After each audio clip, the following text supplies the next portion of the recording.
One. Having the Doomsday's Krypt again with Nick Benson and Mick Strawn. Who's All that? of us will be attending Fantasm Orlando in a few weeks.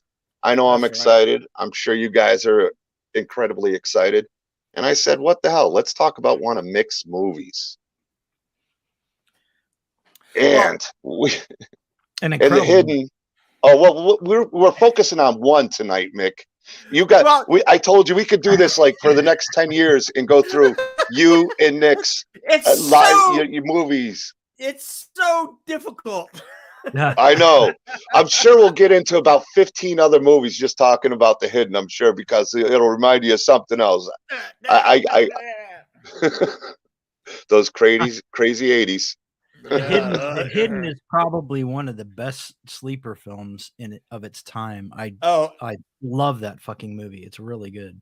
It's a fun watch. Let me put it this way: if you're into 80s action / sci-fi / horror, absolutely. If you're into fancy cars, strip joints, and spider aliens that shoot out of your mouth, this is the movie for you. And who isn't? Hey, if you're an 80s horror fan, sci-fi fan, you're talking all aspects of horror in this movie. It's got it all. It's a movie that's so good that Jason stole it. He did. It's definitely, and I'm sorry, I'm nothing against anybody who makes a movie, but Jason Goes to Hell. I remember walking out of the theater. It's like, what did I just watch? Every time I see Adam Marcus, and oddly enough, it comes up pretty often. I get to say, well, dude, you just fucking stole a movie. Yeah, a whole goddamn movie, right? Funny how that works. Yeah, really. I mean, honestly, I always watched, and this was before I saw The Hidden, because I thought I had seen it. And then when somebody said it's that, I mean, like, it's not the movie I'm thinking of. So I bought it on Amazon Prime. I mean, like, I got to watch this movie. We talked about it so much. I mean, like, and I want to be breaking down each individual film. And I'm a researcher. I like to watch something at least twice, which I did. I watched The Hidden twice. I watched it the other day, and I watched it today with my individuals. They loved the movie also. Are we right about it? They did. Oh yeah. Well, one of my individuals, he likes to go in his room and use his tablet, but he's a big sci-fi fan. And as soon as that was there, he stood for about an hour watching the rest of the movie. We couldn't even get him on the couch. He was blocking everybody else's view. For real, I ain't even joking. But I mean, and I always said this when I walked out of Jason Goes to Hell. It was I was like, it feels like it was a great script they got, and they're like, what can we do to market it? Let's put Jason in it. And that's what that movie felt like to me. And that's exactly what they did. Here's the weird thing. It was made by the same company. It's like same executive producer and stuff. And you go, well, what, didn't somebody like notice that it's the same freaking story? Because Adam didn't even know it until years later, right? And he said he was so embarrassed when he saw it, when he saw The Hidden. He goes, "Oh shit!" It's like we virtually stole a whole concept, copy and paste. Copy and paste. And he goes, "Did they just copy and paste the script and give it to me?"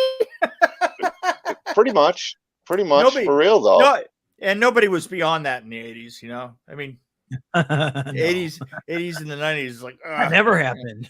Yeah, it's like, guess what? The writer of the new Jason film just discovered cut and paste. Yeah, he sure did. He did it well too. I'll tell you one thing. I'm not even joking. I enjoyed The Hidden much more. I did, because the expectations of a Jason movie, you go in and you see a movie like The Hidden, which I thought was a great script in Jason Goes to Hell. I really did. Right. I thought it was a great script, but why have Jason in it? I mean, why? I mean, it, like I said, it felt like a script that, let's say, they said, you know what, we need to market. We got to put Jason in a film. This is a great script. We'll throw him in there. He's going to eat some hearts. In defense of New Line Cinema, in defense of New Line Cinema, it's not like anybody saw it. The Hidden. So they were like, well, you know what? It was sort of like selling a used car that's only got 5,000 miles on it. Right. Right. I swear to God, hey, nobody saw that movie. Nobody so saw let's this just use it again. So it's out there. We're gonna put a new paint job on it and out the door. Exactly. We'll just rebrand it and throw Jason we'll in. rebrand it. But I mean, the reviews on it are fantastic. Yeah, I mean, it's got great reviews to the whole thing. I mean, I looked on IMDb, 7 point something for a horror / sci-fi is a high rating because people are usually harder on that. And I got to tell you, I watched it and I turned it on and I was pretty hooked. The cast was fantastic. The cars was fantastic. And you know when you got an alien who loves some metal, some 80s rock, you know, I mean, I was sold right there. That movie's got something for everybody. It really does. It really does.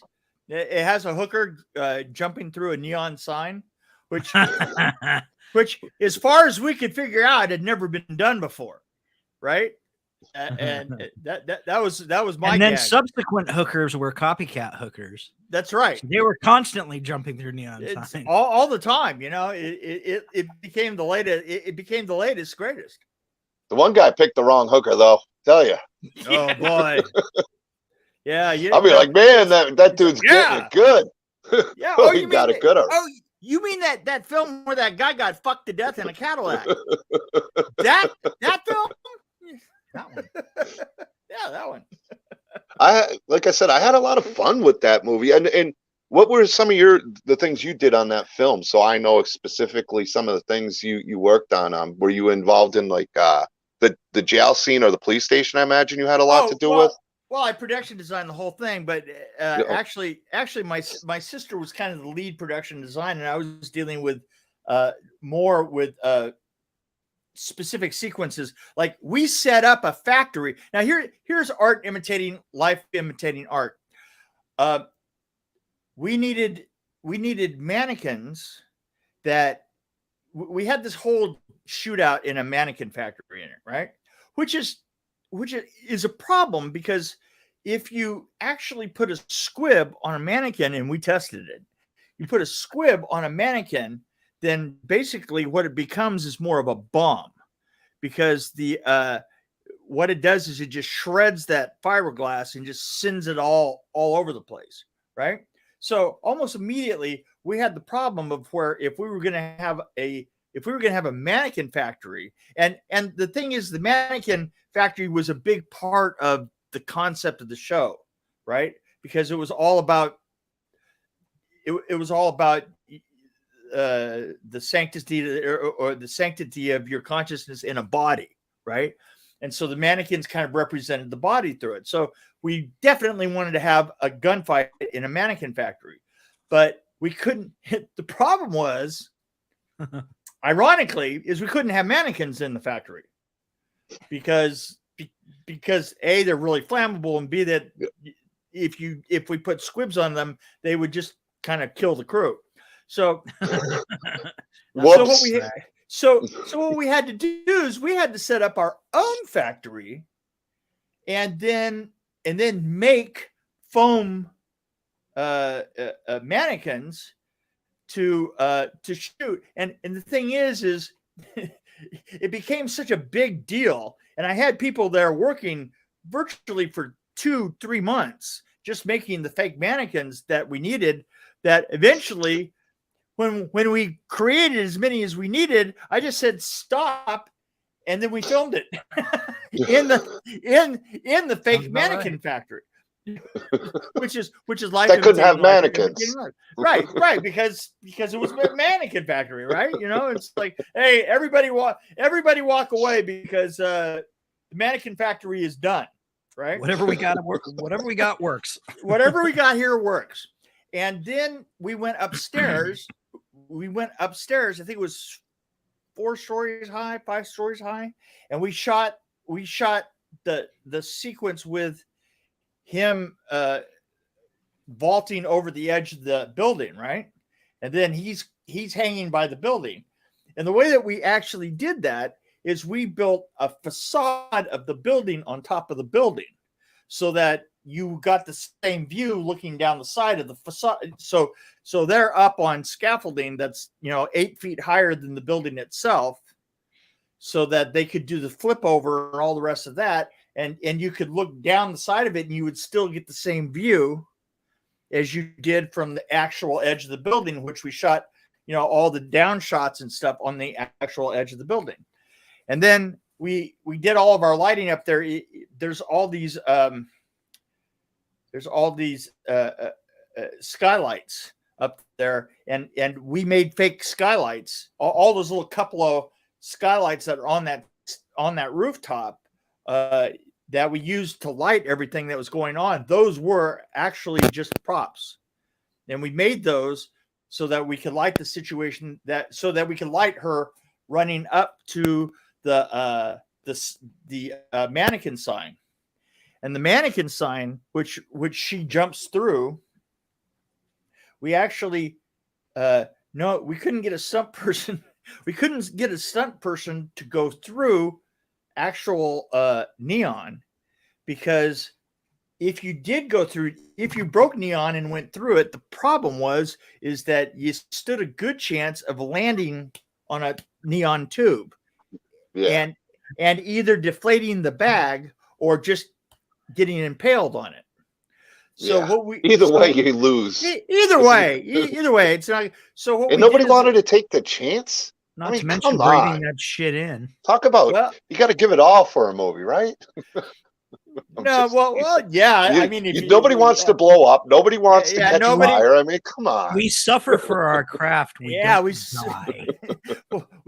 The funny thing about it's sort of like the thing about pro wrestling is the way that pro wrestling looks spectacular and yet is safe, is because if you're going to go in and throw somebody, then his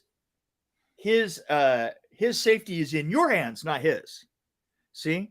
And that's why, the moves and throws and all the rest of that work in wrestling, is because there's always a flip as to who's kind of providing the safety. It's always the aggressor.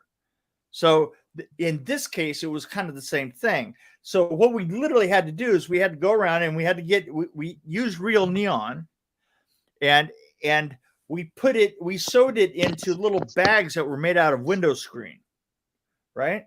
And we sewed all the neon into these bags, and then we would tape it and we would pre-break it. We would just take and score the glass so that it was super fragile, but it still worked.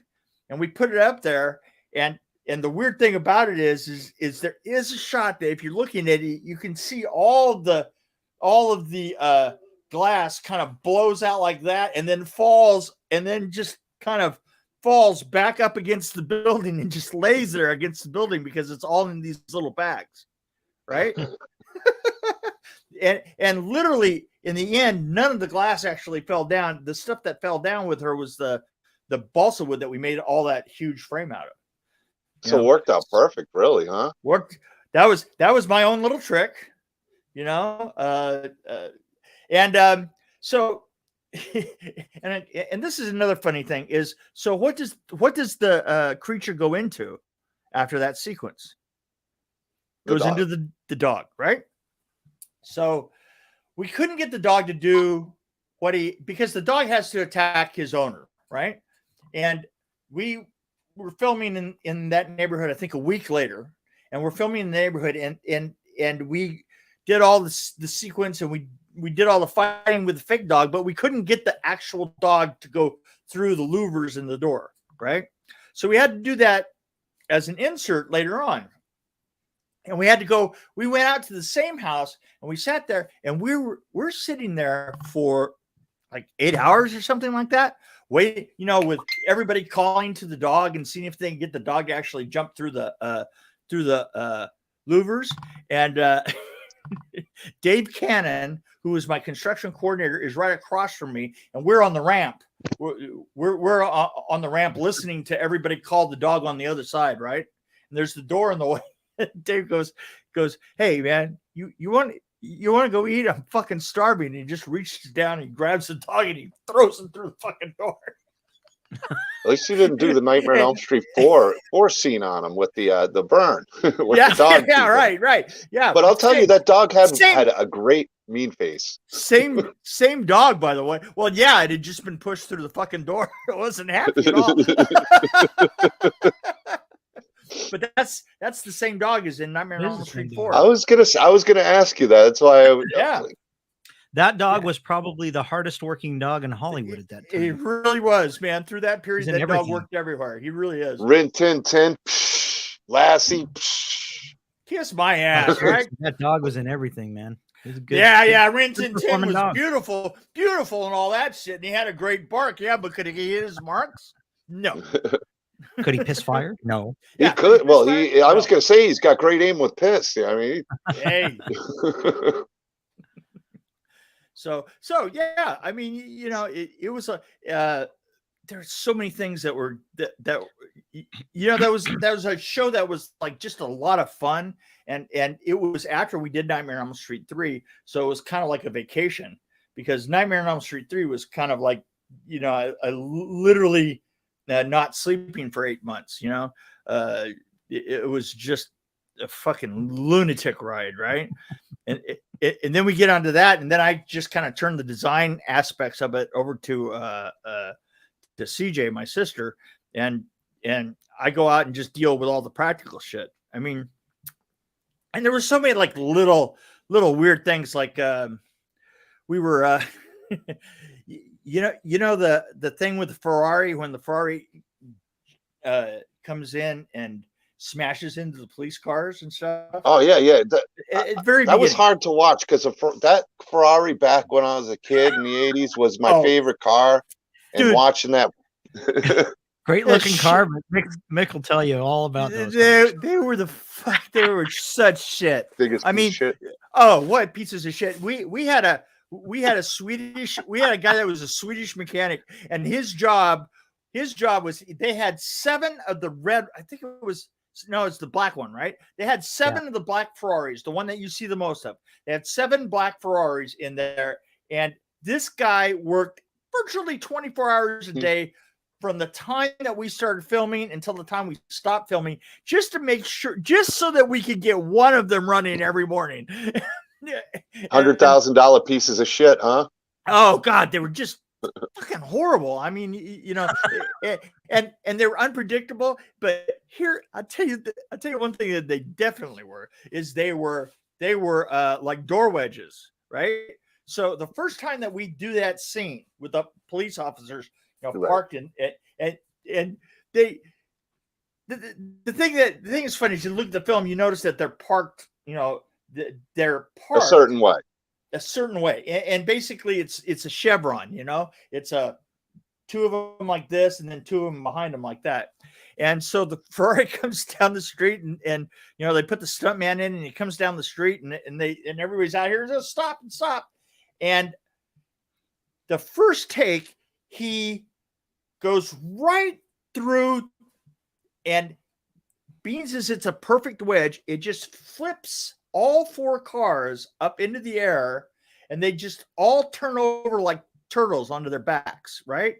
I mean, it was fucking embarrassing. So, and the thing is, and so then it rolls to a stop, and it's unscathed. It doesn't have a scratch on it.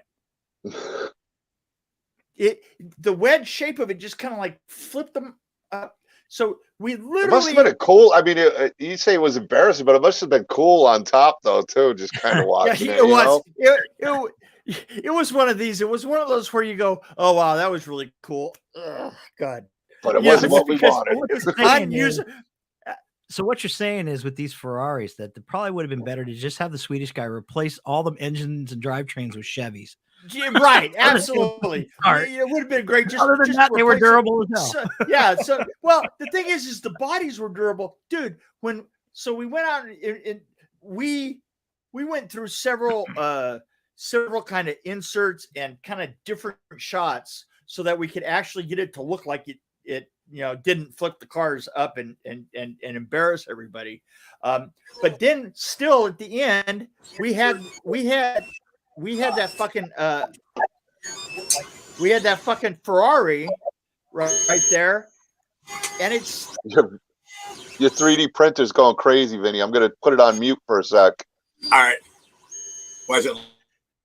So the Ferrari, we finally get the crashing done and stuff, and then the Ferrari is like sitting there and it wasn't even scratched, right?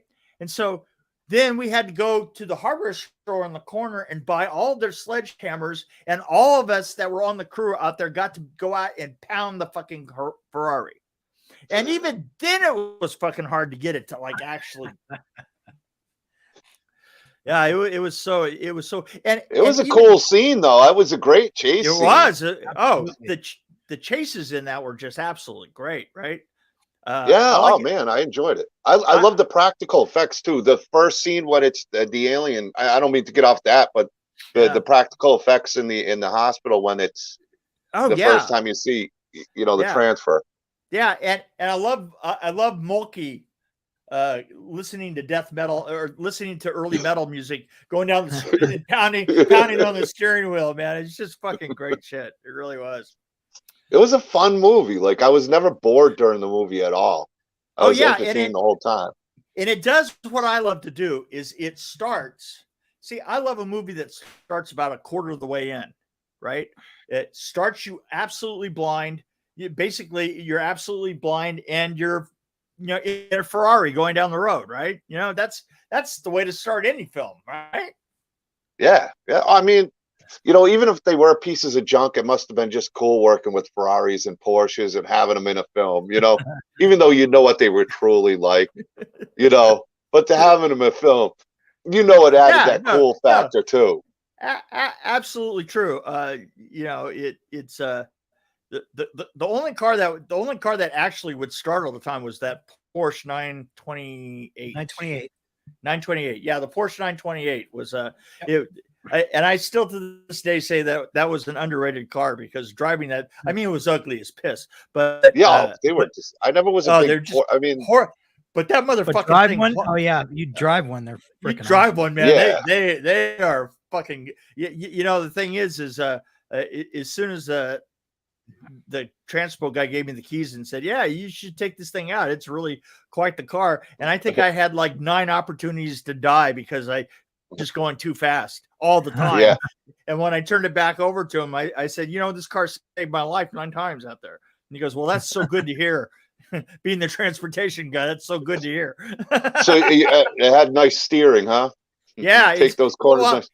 Nice steering, and like you wouldn't even think about it, and you're doing 90 miles an hour, right? And and you're gonna make a right hand turn, and you just go boop, and it just turns. That was it. There was no drama, no nothing. It would just make the turn. I mean, who am I to say? Back when I was younger, the cool factor was a big deal. But now I'm sporting a minivan with old Michael Myers behind me here in the passenger seat, hitting those gas stations, freaking people out. Yeah, exactly. There you go. Well, that's the grocery getter, full force going down the highway. Well, I literally had VW vans all the way through my the first kids growing up when I was working in Hollywood. I always had VW vans, and also my wife had a VW van that I bought off of the guy who was the B in the Mexican TV show in town, which was a big thing. It was he played the B. You know who I'm talking about, right? I know exactly who you're talking about. Yeah, well, I bought his van off of him. I worked on a commercial with him, and he had this VW van he was trying to get rid of, and I bought that, right? So I bought a van off of a B, and my wife drove that, and I had a 1954 window van. It was a van, but they called it a station wagon in 54 because it had windows, right? Right. But it wasn't like a station wagon. It was more like I had one of the nice big the big vans, man. I want one again. I had so much fun in that. It was like I could travel anywhere, and I had a couch in the back, my TV and everything. Go down to the beach. Yeah, this one was awesome. The minivan just carries Michael Myers on the side. But I want to. Oh, go ahead. Go ahead. No, go ahead. I want to introduce you guys to Vinny. Vinny's doing a lot of the work that's on the table. A lot of my big pieces. A lot of these things you see behind me, like the full size Michael Myers, all these busts, all these houses. He's a huge 80s horror fan. He's one of my good buddies. One of my best friends in the world. He's busting out stuff. I had to put him on mute because he's got that 3D printer busting out stuff. He's doing some amazing work. He's doing the Beatrice Bupley, Amanda Kruger bust. He's doing a full-size Freddy Krueger. You're going to see a ton of his work. So here he is, Vinny. I know he wanted to come say hi. Huge fan of you guys and your movies. Huge 80s fan. Thank you. Wow, that thing is... it's screaming. Is that loud? Yes, a little bit. Is loud. Is it really? Because I can barely hear it here. I can imagine. Maybe I'm used to it. I was going to say, if you listen to that for any period of time, you don't have any ears left. Yeah, we were talking about the hidden, and he was thinking that an alien was coming out. Yeah, that's right. Well, no, that's my Terminator. I'm making Terminators. Well, who isn't? It's probably just louder through the microphone because it's not really that loud here, and that's only one going. The other one's not even going. Yeah, he saved us there because he was gonna have, if he had two going, we wouldn't hear nothing. Who doesn't need their own army of T-1000s? Exactly right. Sign language. Yeah, so you're making the second coming of the robots. Yeah. Yeah, that's good. He is Skynet 2.0. Yeah. I'm what's his name? Dyson. There you go. But we the Ferraris, we were talking about how tough the Ferraris were. There's a way that you actually that you break a window in a car is you take we used to take a ball called a Bondo ball, right? You would make a ball out of Bondo, and you'd paint it black, and you'd put it in a snoot inside of an air cannon, and you'd hit the window. Like if somebody was shooting, you'd hit the window, and it would kind of like a BB. Yeah, well, it's bigger than a BB. Bigger than a BB. Well, I've seen people break windows with them. Well, the reason that it's really big is that you want it to break up and be slow. You see, so if you want it to break up into like four or five pieces. You don't want it to like shatter like glass or something like that. You leave that to the windshield. Yeah. So we did that gag. Where we blow. We're going down, and boom. The mechanical effects guy, boom. He triggers. He blows the mortar. It lifts the windshield out of the Ferrari, and the windshield floats. Floats if you can conceive floating like a rocket. Like it caught wind, and it just started. It caught wind, and it just kind of flew like a kite. in Beverly Hills, and it goes up about 4 stories and flies in through a condo's sliding glass window, blasts through the window, and I'm desperately trying to get a hold of these people, and finally we figured out who it was, and we got the windshield to the Ferrari was still intact and draped over their sofa. It's like so the Ferrari itself was a piece of junk, but the greatest windows that you could ever have. Oh no, the whole car was pretty durable. The whole car was durable. Engine and transmission. It's the engine and transmission were just shit. I mean, keep them running for more than. And you guys were worried about mannequins catching a building on fire. Sounds like you're lucky nobody was there. Somebody gets decapitated by a Ferrari window. Well, that would have been news. But it's LA, there's always like windshields floating around. They expect it. Yeah. They expect it. Yeah, Those assholes are filming a movie again. It's like when you're coming home at 3 o'clock in the morning, you have blood all over you and your face is covered in blood and stuff. And you're walking into the 7-Eleven and like nobody bats an eye. Vinny, what I'm going to have you do, if you have something to say, just raise your hand. That way I can unmute you. Not that I want to keep you muted or anything. Just, he's got his hand up. He wants to speak. Any thoughts on? How is it now?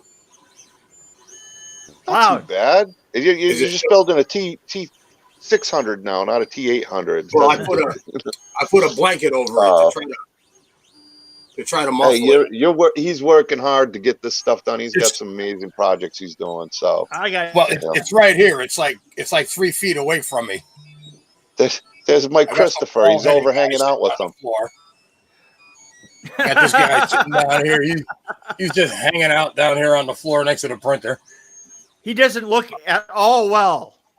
No, he's definitely he's dead tired. He's always by that printer and it keeps him up. So yeah. I could never understand though why he wears glasses.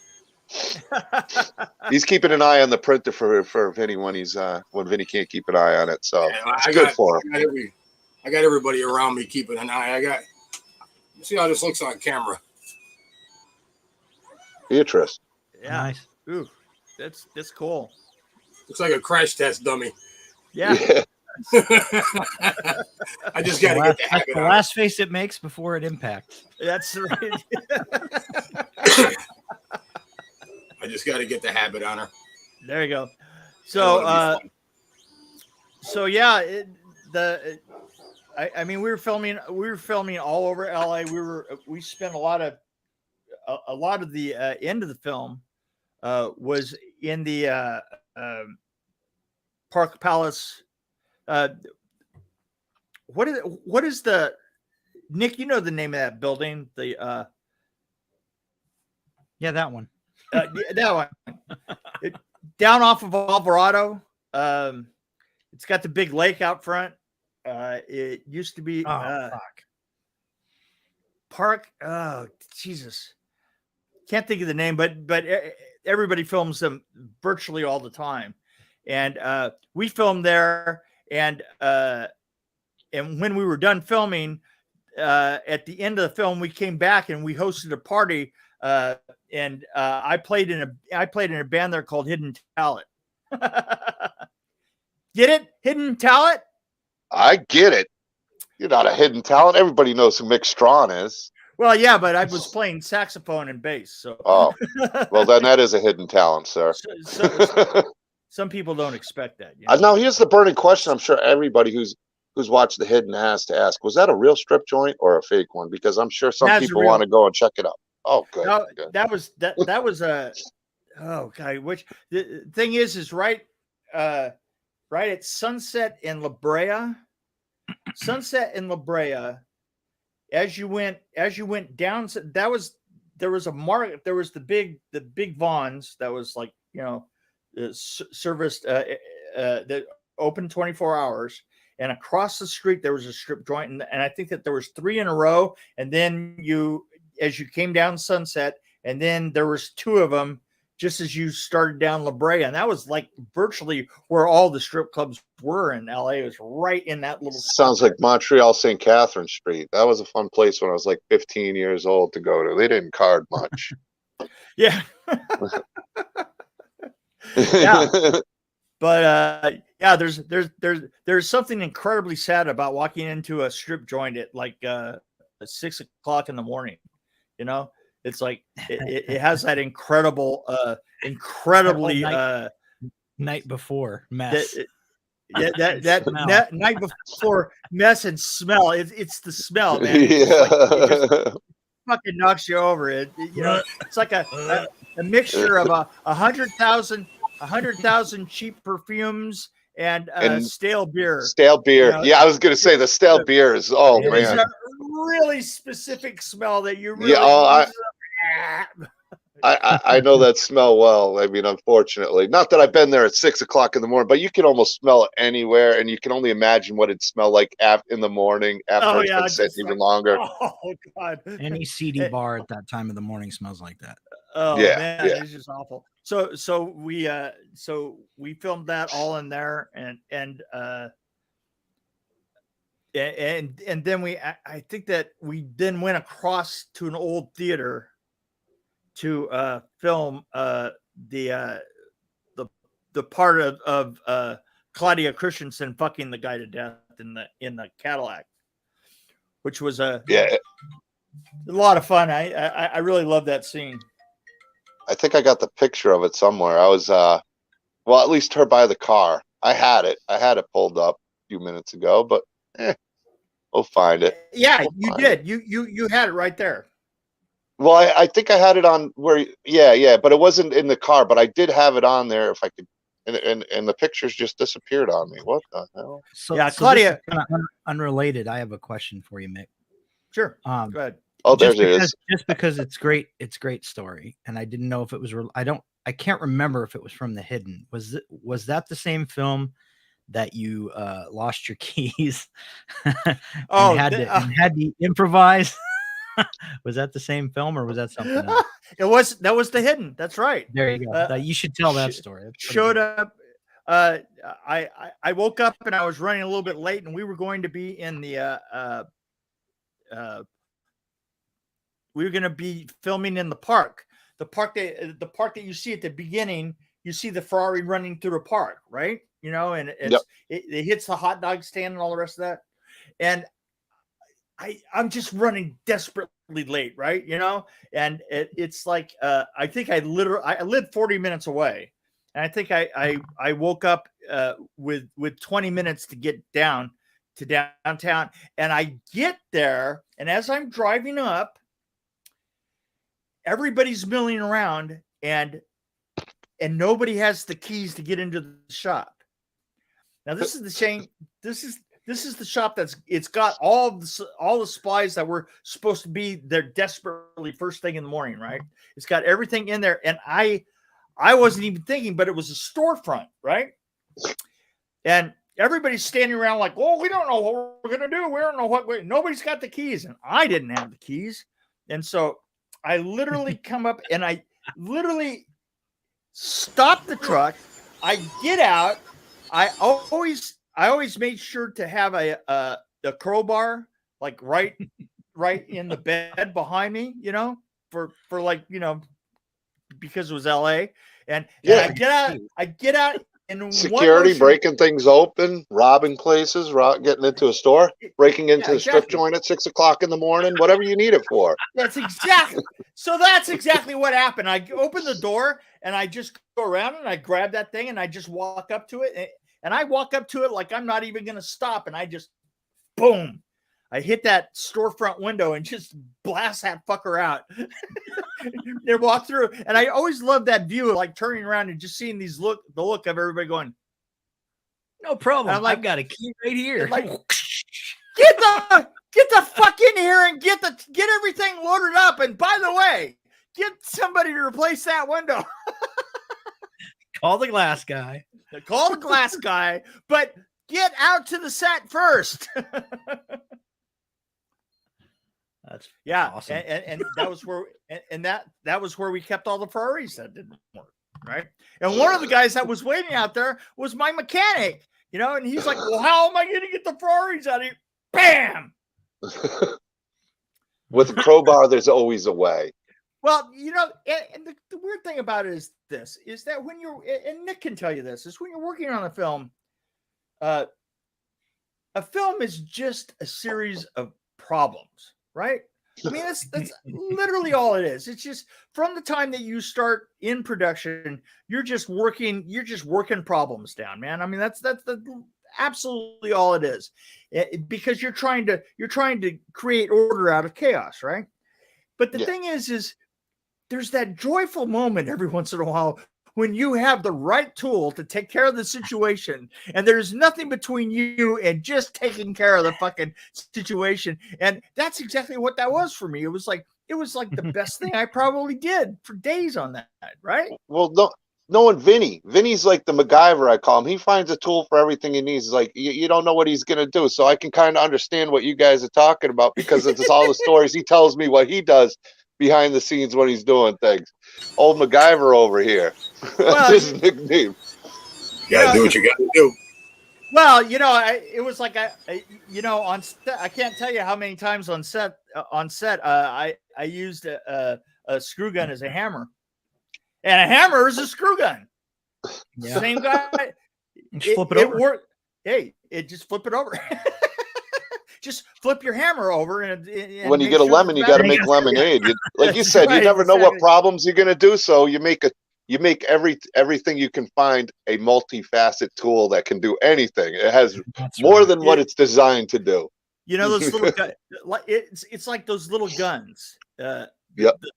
The little guns.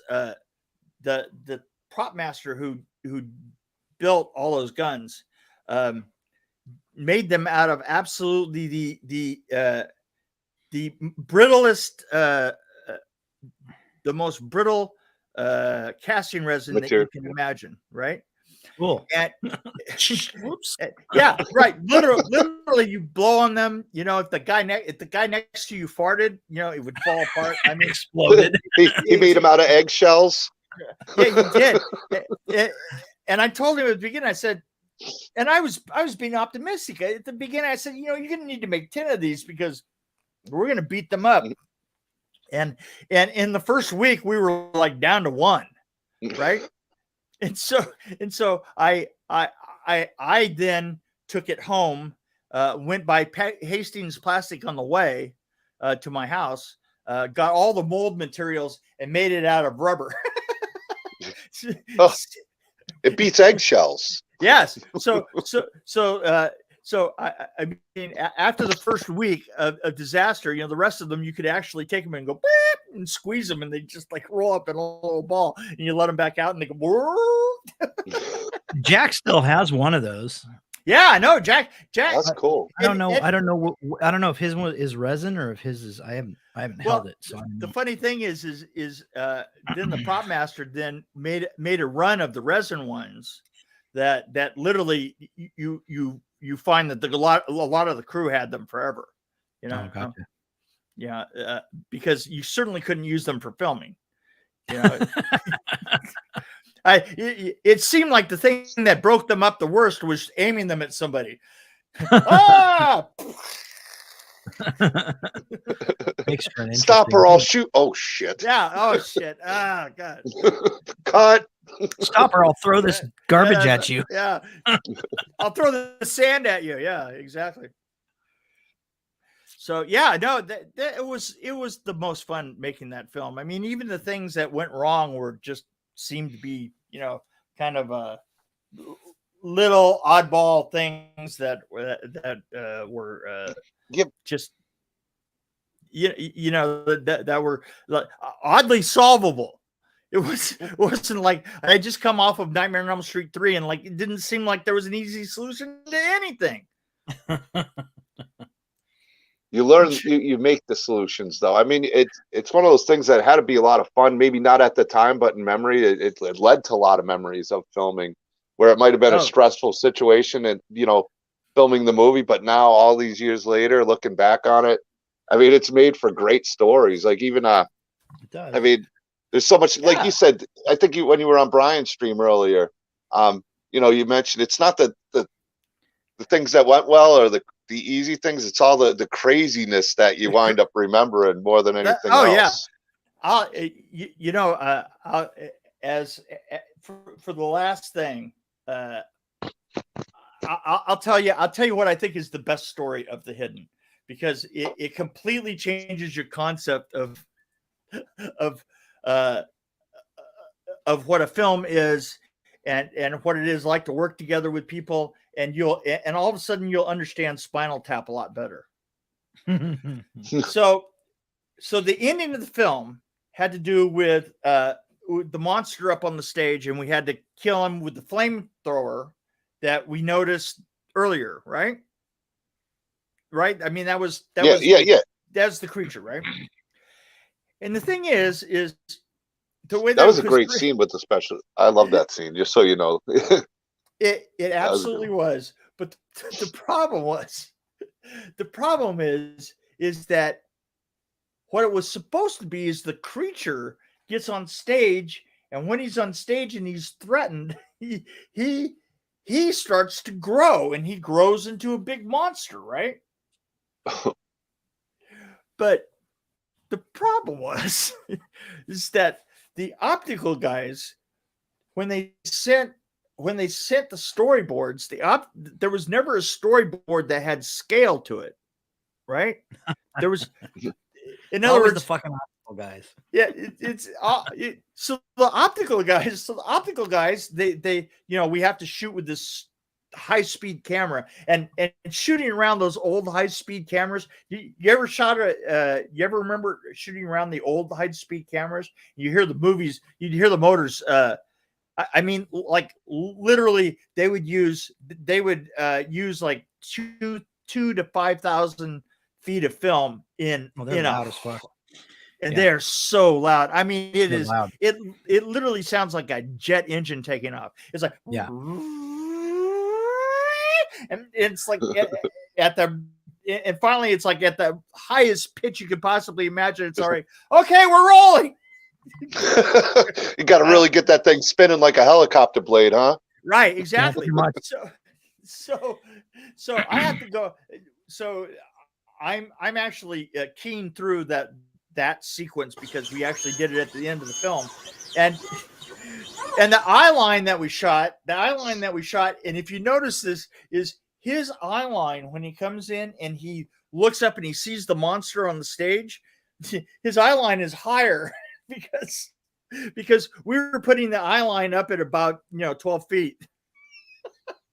but nobody told any of this to the optical people, right? And so the optical people come in and they bring in the fast cameras and everything, and we go through and we do the whole sequence according to how the optical guys laid it out. But we didn't leave any. Go ahead. I was going to say, as a fan, though, even though it didn't work out with it being a life size, I think it almost works out in the end in the film because it was a parasite. Okay. Here's the thing.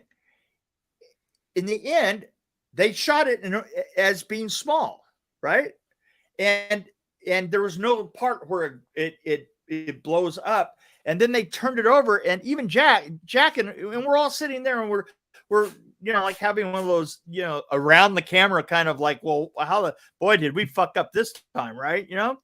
And Jack goes, look, we can't worry about it. We'll just come back in and we'll reshoot a sequence of it growing up later on, right? Of it getting big, and we'll put something. We'll add it in the film. We'll add it in. We'll put something up there to give it scale, right? And so then he goes in and he shoots the end sequence, and then when we went in to do the pick all the pickup shots where we threw the dog through the thing, right? Which was probably a month to get his mean face. Yeah, he said, we actually put the film together, and it doesn't seem to make a difference, because at that point, it just becomes a different film. And that's the thing that film does best, is at the end, it's all about pathos. It's all about empathy. It's all about, it becomes a very emotional film at the very end, right? It does. I mean, there's a lot of emotion that was put into the film, especially with the daughter, and the way you could tell there was something that affected him really strongly with that. Exactly, and I think that Jack was absolutely right. He didn't. The scale didn't matter. It wasn't a place where he really had to spend the money because it just worked, right? The only thing I wish there was more of, because I thought it was such a great scene. And I want to give Vinny a chance to ask any questions he might have about the film, because I know he watches every 80s film, and I'm sure he's got some questions, being a special effects kind of guy in his own right. Okay. I wish there was more transfer, like you got to see the transfer scene, because I really love the practical effects. I know it was probably a really like a hard scene to pull off, but I just loved the way it transferred. It was difficult. It was, that's a perfect example of had we been in modern times, we probably would have definitely done that a lot more, you know. Yeah, But 'cause that was one of the great. things, but one of the things that we did do so that you could tell that the monster was around. Did you catch the thing that is going on through the whole film that tells you when the monster moves from one to the other? It was the Did you- body language for me. No, huh? No, it's the lips, the licking of the lips. Yeah. Even the dog does it. All right. Yeah. I mean, I could almost tell even like I Right. You know, it was a subtle one that I didn't catch. So Right. that was nice. But right. But I almost was everybody, going to say the music because Yeah, that alien liked music. You put on a rock Yeah. song. He Oh, didn't yeah. like country though. yeah. Well, who does, right? I don't. But I'm gonna let Vinny ask a question. I know it's tough for him because he's working on this stuff with the 3D printer, but I know he's excited to ask you guys some question. Mick and Nick, I'm sure. All you, Vinny.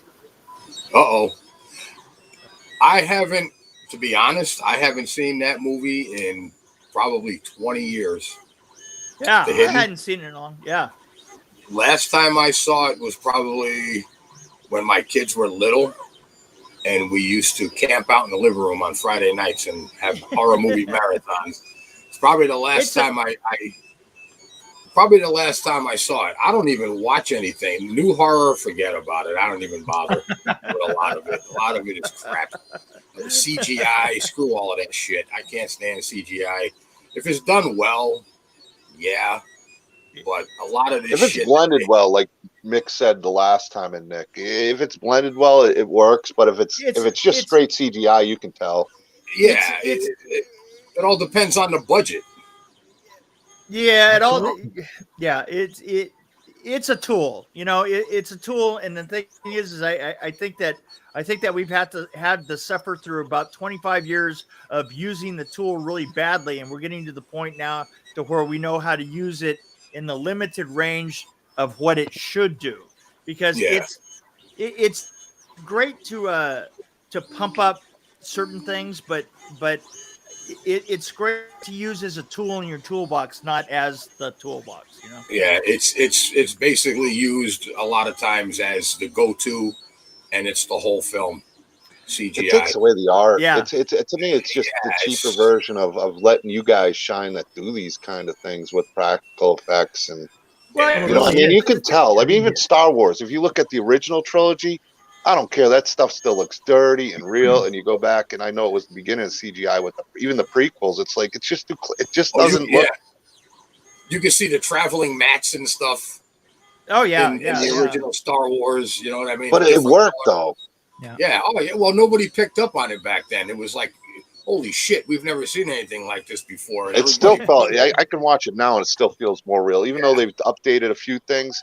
Than watching like a total CGI scene, video game scene without anything other than computer designers. Right? Practical effects all the way for me. There's nothing like live on camera effects because that's when most stuff goes wrong too, and you got 7-8 takes and you only got 2 heads. Well, you see, but that's the problem. Is the practical the problem with special effects is that you know if you're on a film and 80% of the stuff that you do goes well in terms of special effects, you're doing great. You know, and so then you have to rework your schedule and you have to like see if you can cut down those practical effects to the point that you bring them back and you shoot them again in a separate you find a way to separate them from the rest of the film so that you can work on the effect and then film it and put it back into the film.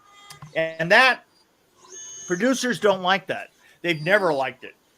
And so now what they can do is now the thing is with CGI and if you're using pure CGI, then it's not a problem. You just get up to that point and you skip it. So it's kind of it's the producer's tool. It's not the director's tool. It's the producer's tool. Budget. Well, usually the thinking about producers that money there. That's what they're thinking about. What about you, Nick? You got anything? What You was got that? any? Do you got anything you'd like to add with the CGI and the practical effects? I mean, Well, as far as being an old school guy, right there. honestly, for me, like I've been working with a lot of new technology too, and there's a lot of stuff that's really fucking well done, and it's all in how you use it. You know, it really falls down to how you use it. You know, if you have budgetary issues, which I'll use the newer Predator as an example. Watch the end of that film. Jesus Christ, is that a mess? That looks like they ran out of money and just had, you know, some third graders set them loose with their computers. Yes, exactly. But you know, I mean, you watch something like let's take the Mandalorian for instance. There's just so much stuff going on in there, practical and CG, that look really convincing. Absolutely It's convincing. all in how you use it. And You know? even in terms of the design, you know, using the backgrounds and stuff, which I've been, Nick has kind of introduced me to you know, the total stages that have the LED stages and stuff. They're amazing. I mean, I love modern technology, but I also love the old stuff, and I want a world where I can blend them together. Yeah. You know, I think I don't and make them work. And that's the As a kind fan, of stuff, I'd like to kind see of stuff that. we do, you know. I mean, that's the kind of stuff Mick and I do. It's like all the newer stuff that I am working on, like some of the effects we have, like you'll see full makeup on somebody, but there's a section of it, let's say that's like blue screened out or green screened out. Exactly. And then they add stuff into that you can't, you know, you can't there's do. just no way to do that It's in like, old days. So it looks It's better. almost like a filter in a sense. Yeah, You got right. the Like what they makeup. did. You put the. I can Like what they deal did with with that. I Vecna. can. Like Vecna, how they removed his nose. Yeah, you can do a lot. Yeah. With it, man. Yeah. Same thing with oh god, what's But that's a good mix of practical and like CGI. Pan's Labyrinth. They had Right. you know full things walking around, and they just greened out the legs. And Right. Well, you know, it started with, you know, with Forrest Gump and that kind of thing. You know. yeah, Yeah. That was fantastic. How And they that's did that. Still Right. holds All how up you though. use it. That still Yeah, holds it up. does. Absolutely. You know, All how you use it. it's just knowing how to use it and I think and the problem knowing- is that by the same token, it takes experience, you know, and Oh, yeah. experience It really to does. understand how to make that work. So, you know, like it That's feels all like the young guys doing that stuff because they're like all I into said it. earlier, you get these guys, and that's the thing Mick and I were talking about earlier on the other live stream was, you know, you have all these tools available. They're available to just about anybody, but that doesn't necessarily mean they're going to be good at it. That's right. Yeah. You know, the thing is we were working at a time in the 80s, the second golden age of horror, and at that time, all of those techniques that we're using had were literally over 100 years old. I mean, a lot of that stuff, you know, was from 70 to 100-year-old techniques. And I think that by the time we got up to 80s, we were becoming really good at combining them, you know, and then the 90s came. And the 90s was a period of transition. And then once we came into the 2000s, then we were in a totally new world. But the thing is, this is not a completely new world. You need people that know what they're doing and be able to go back and grab the stuff from the old times that actually works and that improves, you know, just the basic gestalt of filmmaking, you know, not, you know, it didn't completely change over just because the digital came, right? Right. Look at what Lon Chaney did. Oh yeah, right. Exactly. I mean, he didn't use appliances or all of that stuff. He put wires in his eyes for the Phantom of the Opera and taped his nose up, and it's like, wow. And chemicals on his face and just himself. Mortician's wax and all kinds of crap he used. You know, most of the it's like if you look at like for instance Godzilla, right? The original Godzilla outfit was made out of concrete. I mean, literally bags of concrete mix, and they would wet it. They would wet it down and then throw concrete mix at it, right? Until it weighed like 90 pounds, just to get that look, right? And it's great to know how all that works, so that you can know what of it that you need in order to combine with the modern techniques. And how to improve. That's too. the only reason that it's evolved the way it has, is by basically trial and error with guys. Oh yeah, along It's the like years that have tried. Well, that's why different- I'm so excited to see you and Nick and Mick working together on these future films with all the experience you guys have had with the 80s. And I know Nick's, as you said, you're working with a lot of modern technology too, and seeing what you guys can actually bring to the fans, because you guys understand it. I mean, I mean, you guys are two of the best at working on certain films that show, even back in the 80s, you understand the fans, and now with the technology and now with your experience to where you are now, what you guys can deliver. I'm excited about it. Yeah, when I'm dead, you know what? And by the time I'm dead, I'll know everything. Right, well, but Vinny's like- already working on your like clone last here. time. He's just gonna put your brain in there. He's got the machine. We're just gonna transfer your brain. You're living forever. Is that what's Yeah, he's happening in working. the background? Yeah, Just he's working on helping you live forever. Just a little cut. That's all it'll be. just a little off the top, right? That's Yeah, a it. little off kind the of. top. He's gonna keep the hair and everything. Just taking a scalp, put it right on, and take out the brain. Just attach it. And You can get Nick to CGI on top of your head and back for There you. you go. Hey, there you go. you won't see the line. Yeah, I swear to God.